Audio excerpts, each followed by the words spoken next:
నమస్తే, welcome to our channel. నేను సిరి. హరీష్ రావు గారు అయితే వ్యాపారవేత్తలతో భేటీ అయ్యారు.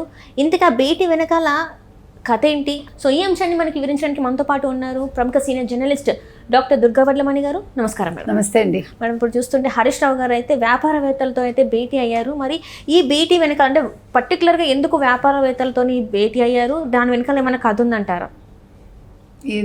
మీరు చూస్తే కనుకైతే ఈ మధ్యన బీఆర్ఎస్ నాయకుడు ఆయన ఎవరు, మన చంద్రశేఖరరావు గారు బయటకు వస్తున్నాడు. ఆయన ఫామ్ హౌస్ వదిలి అందరికీ ఓడిపోయాక వాళ్ళకి అన్నీ గుర్తుకొస్తూ ఉంటాయి. ప్రజలు గుర్తుకొస్తారు, తర్వాత ప్రతిపక్షాలు గుర్తుకొస్తాయి, లేకపోతే ఇప్పుడు అధికార పక్షం గుర్తుకొస్తుంది. అందుకని బయటకు వస్తున్నాడు ఆయన. ఇప్పుడు ఆయనకి ఏం చేయాలో దిక్కు తోచట్లే. ఇవాళ ఒక ఎమ్మెల్యే జాయిన్ అవుతున్నారు కాంగ్రెస్లో, నిన్న ఒక ఎమ్మెల్యే జాయిన్ అయ్యారు. ఎమ్మెల్సీలు ఆల్రెడీ రెడీగా వెళ్తున్నారని విన్నాం మనం. వరుసగా వెళ్ళిపోతున్నారు. ఒకవేళ అనుకున్న సంఖ్య కనుక వెళ్ళిపోతే కాంగ్రెస్లోకి, మరి బీఆర్ఎస్ దుకాణం బంద్ అవుతుందా? ఇప్పుడు ఈ టెన్షన్లో ఇప్పుడు ఇంకొకటి ఏంటంటే, ఎంత హరీష్ రావు సొంత మేనల్లుడైనా, చిన్నప్పటి నుంచి మేనమావతోటే పెరిగాడు ఆయన. మనకు తెలుసు, మేనమావ అవసరాలంతా ఆయనే చూసేవారు. ఆయన ఫోన్ కాల్స్ అంతా నోట్ చేసి పెట్టి ఫస్ట్ నుంచి హరీష్ రావు ఉన్నారు మేనమావ దగ్గర. అయినప్పటికీ ఏం జరిగింది? కొడుక్కే కదా ఇంపార్టెన్స్ ఇచ్చాడు ఆయన. సో మొదటి నుంచి కొడుకే ఇంపార్టెన్స్ ఇచ్చారు. గత 14 ఏళ్ళు అంతకుముందు ప్లస్ ఈ 10 ఏళ్ళు, అంటే 2004 నుంచి 20 ఏళ్లలో కొడుక్కి కూతురికి ఇచ్చిన ప్రాధాన్యత హరీష్ రావుకి ఇవ్వలేదు ఆయన. అంటే ఈ ఉద్యమం మొదలయ్యాక పిల్లలు ఆయనతో చేరారు. ఎక్కడో చదువుకున్న కొడుకు, వేరే పనులలో ఉన్న కూతురు కూడా ఈ ఉద్యమం పేరు చెప్పుకుని తండ్రికి దగ్గరయ్యి పార్టీలో వాళ్ళ కీలక పదవులు తీసుకుని, తర్వాత మీకు తెలిసి ఎంపీ అయింది ఆవిడ, ఈయన ఎమ్మెల్యే అయ్యారు, మినిస్టర్ అయ్యారు, ఐటీ మినిస్టరు. ఫస్ట్ టర్మ్ బాగానే పేరు తెచ్చుకున్నారు. తర్వాత అంతా ఎవరి నిజస్వరూపాలు వాళ్ళు చూపించుకున్నారు. ఇవన్నీ జరిగాయి. అయితే అసలు హరీష్ రావుకి ఏమి ఒనగూరింది పార్టీలో ఉన్నందుకు? ఇప్పుడు ఆయన పరిస్థితి ఏంటి? ఇప్పుడు ఆయన ఆలోచనలో పడ్డారు హరీష్ రావు. ఆ పడ్డంలో భాగంగా ఏం చేయాలి? ఇప్పుడు మేనమావ తన దగ్గరికి తీయడు. ఇప్పుడు బీఆర్ఎస్ క్లోజ్ అయిపోతే నా ఫ్యూచర్ ఏంటి? ఈ టెన్షన్లో ఉన్నాడు. ఎందుకంటే ఇప్పుడు యాక్చువల్గా బీజేపీలోకి వెళ్ళిపోతారని అందరూ అనుకున్నారు. కానీ ఇప్పుడు బీజేపీ కాదు, కాంగ్రెస్లో చేరాలి అని ఆయన అనుకుంటున్నారు. సో కాంగ్రెస్లో చేరే ఆ ప్రస్థానంలో ఆయన నిన్నను ఒక కాకతీయ హిల్స్ దగ్గర ఆయనకు ఒక ఆఫీస్ ఉంది, అది కమర్షియల్ కాంప్లెక్స్ లాగా, అంటే కార్పొరేట్ ఆఫీస్ లాగా. అక్కడ ఆయన తన అనుచరులతోటి సమావేశమయ్యి ఏం చేద్దాం, ఏంటి నా ఫ్యూచర్ ఏంటి, ఇప్పుడు నేను మా మేనమావ నన్ను పట్టించుకోవట్లంటే కేసీఆర్ కొడుకునే పట్టించుకుంటున్నాడు ఆయన అని బాధపడుతున్నాడు. అంటే వారసుడిగా కొడుకునే కదా ఆయన తీసుకొస్తున్నారు. మధ్యలో కూడా అసలు కేటీఆర్ సీఎం అయిపోతాడు, ఇంట్లో గొడవలు జరిగాయి, వాళ్ళు కాలర్స్ పట్టుకొని మరి కొట్టుకున్నారు, ఇన్ని వచ్చాయి మనకు గతంలో. ఈవెన్ కేసీఆర్కే దిక్కుతోచని పరిస్థితిలో ఉన్నారు. ఇవన్నీ రకరకాలు మనం ఒక 5 ఏళ్లలో చాలా విన్నాం.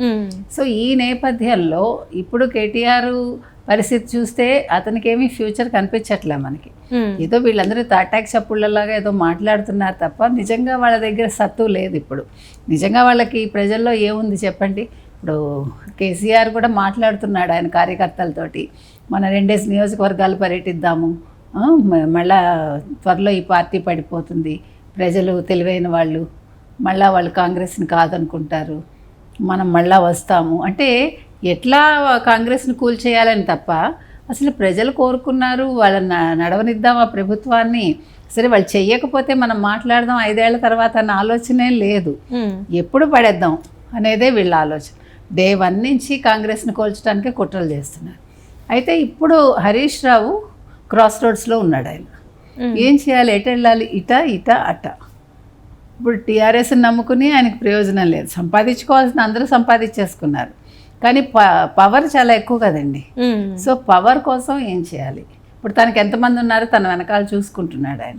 ఆయన కూడా కొద్ది గొప్ప ఫాలోయింగ్ ఉంది. గతంలోనే 30 మందితో వెళ్ళిపోతాడు. అప్పట్లో మీకు గుర్తుంటే బీజేపీలోకి వెళ్ళిపోతాడు. ఎలక్షన్స్ ముందు 2 ఏళ్ల ముందు కూడా వచ్చింది. అంటే టీఆర్ఎస్ 2.5 years అయ్యాక పాలన, అప్పుడు కూడా వెళ్ళిపోతాడు అని చాలా వచ్చాయి మనకి రూమర్స్. సో ఎప్పటికప్పుడు ప్రస్థానం కొనసాగిస్తూ వచ్చాడు ఆయన. ఎంత కొనసాగించినా ఇప్పుడు తనకంటూ ఒక ఐడెంటిటీ కావాలి అంటే మేనమామ క్లచెస్ నుంచి బయటకు రావాలి. ఇప్పుడు టీఆర్ఎస్ చంద్రశేఖరరావు మేనలుడుగా కంట హరీష్ రావు అన్నదానికి ఒక గుర్తింపు ఉండాలి. ఎందుకంటే హరీష్ రావు యాక్చువల్గా కేంద్ర రాజకీయాలకి పనికిరాడు ఆయన, బికాజ్ ఆయనది రూరల్ బ్యాక్గ్రౌండ్. వేరేస్ కేటీఆర్ అంతా అర్బన్ కదా.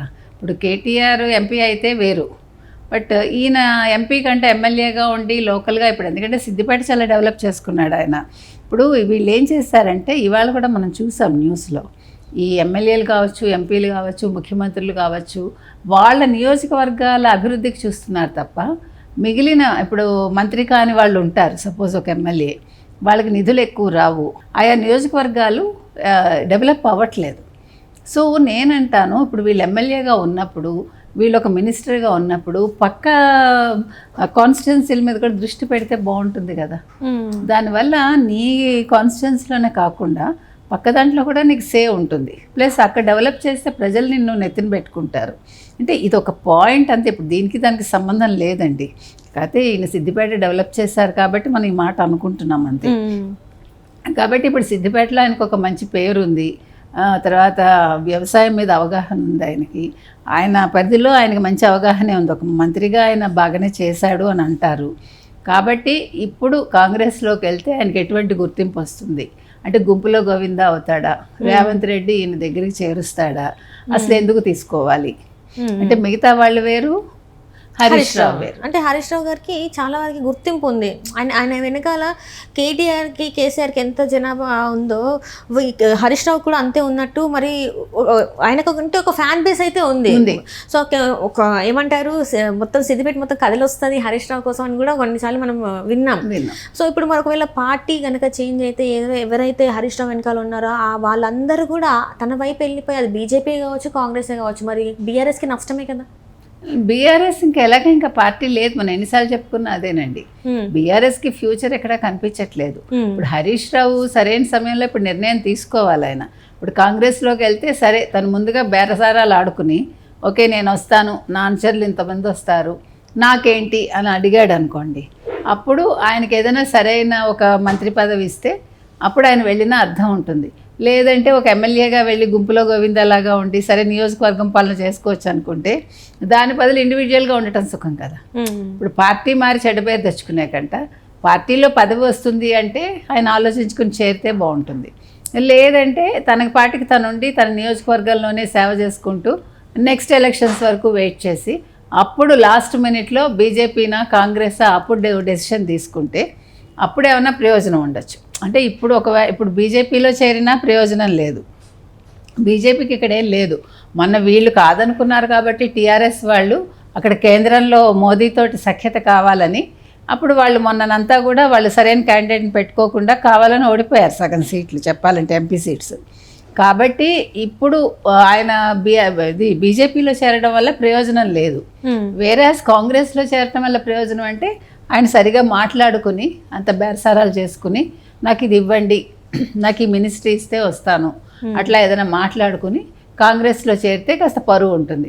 లేదు హ్యాపీగా తన పాటికి తను ఉండి సరే మేన్మాం ఏదైనా చేసుకొని నేను నా పని నేను చేసుకుంటా, నా నియోజకవర్గం అభివృద్ధికి కృషి చేస్తా అని అనుకుని ఉంటే లాస్ట్ మనం 28 ఇక్కడ ఎలక్షన్స్ కాబట్టి 27 నుంచి తను ఏ పార్టీలోకి జంప్ చేయాలి అప్పుడు ఆలోచించుకుని వచ్చేది కాంగ్రెసా లేదు తెలుగుదేశం కూటమి ఇవన్నీ కూడా చూసుకోవాలి. ఇప్పుడు నెక్స్ట్ వీళ్ళు కూడా ఇక్కడ పుంజుకుంటారు, తెలుగుదేశం పుంజుకుంటుంది, జనసేన పుంజుకుంటుంది. సో వాళ్ళతో పాటు ఎలాగ బీజేపీ ఉంది కాబట్టి కూటమిగా ఉంటే అప్పుడు కూటమిలో చేరతారా కాంగ్రెస్లో ఉంటారా అప్పుడు ఆ నిమిషంలో వాళ్ళు ఆలోచించుకుంటే బాగుంటుంది.